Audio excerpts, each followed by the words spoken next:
I love the decision of the college, of the university, to say, we are going to shut down the evening services except for regularly scheduled ones because there are so many people coming in here. It's not about here.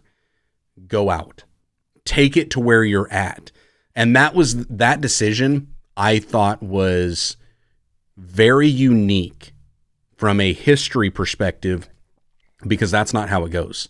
Most moves of the Spirit, most awakenings, most revivals, they want to kind of hold on to it, and it's in that location. Some because of the inability to travel distances, others just because, well, it's us. We had it. It's ours.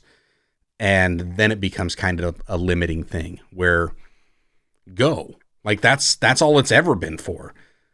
Like Acts 2, it didn't stay in the upper room. They poured out in the streets, and then they went to the uttermost parts of the world.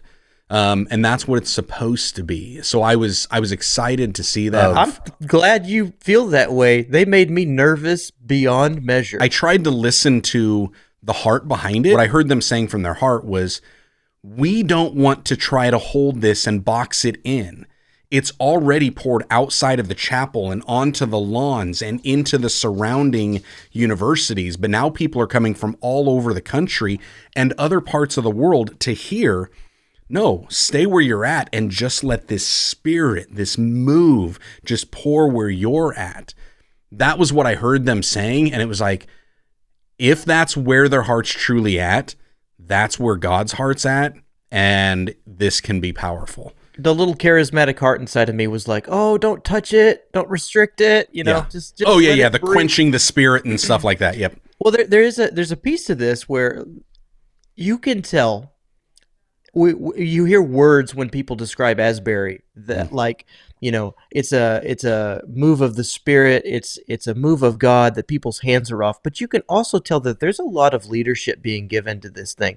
There's a core group of leaders in there somewhere that are making sure that this thing has been protected and executed properly from their perspective. That part is the part where I'm like, oh, guys, be gentle with this thing, because there's a part where, as we all know as pastors and anybody who's been in ministry for a long time, there's a part where it's organic and God is just ripping things out. He's coming through in his wave, and he's going to do what he's going to do. And we are all face down just letting him have at it. But then like it moves from organic to kind of an institution type thing, because you begin teaching what happened, and you look at why it happened and how do you not replicate it, but like what touched the heart of God that would be pleasing in this time, that was something that you want to get on board with, and it kind of becomes an institution. So watching them call it, for lack of a better term, I was just praying, which I believe they made the right call. I just, in that process, you go, oh, in the moment, I'm with you.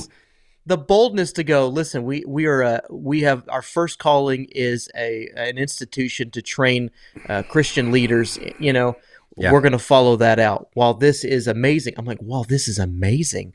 This is everything. Right. This is what these Christian leaders will go out to one day hope for.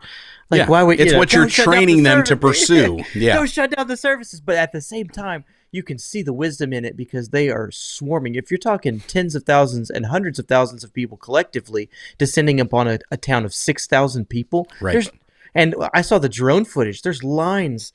Not only are they in the courtyard, but there's lines to get into the courtyard. And there's cars like an apocalyptic scenario parked along the streets and the bar ditches. And while that does my heart good, it's like, that logistically, they do need to do what they've done, and the heart behind it is this is meant to go, right. And I believe it is. There was a woman. I shouldn't call her a woman. She's a young lady. My woman might be too mature for her. She did an art project. What is a woman? Saw it. Oh, don't get me started. Find me on Twitter for that one. She started an art project, and she tracked the different countries and regions that people. Did you see that? Yeah. Where they had come from, and it's just a beautiful tapestry of all these yarn or string or whatever going out to these touch points of people who had already been to Asbury and had encountered God. It's like, oh, God, you're amazing. I mean, whether it's Asbury or wherever it's somewhere else, he's just got a way of making a little drop, a ripple in the water, and sending out his Yep. whatever it is that he wants to communicate in a season.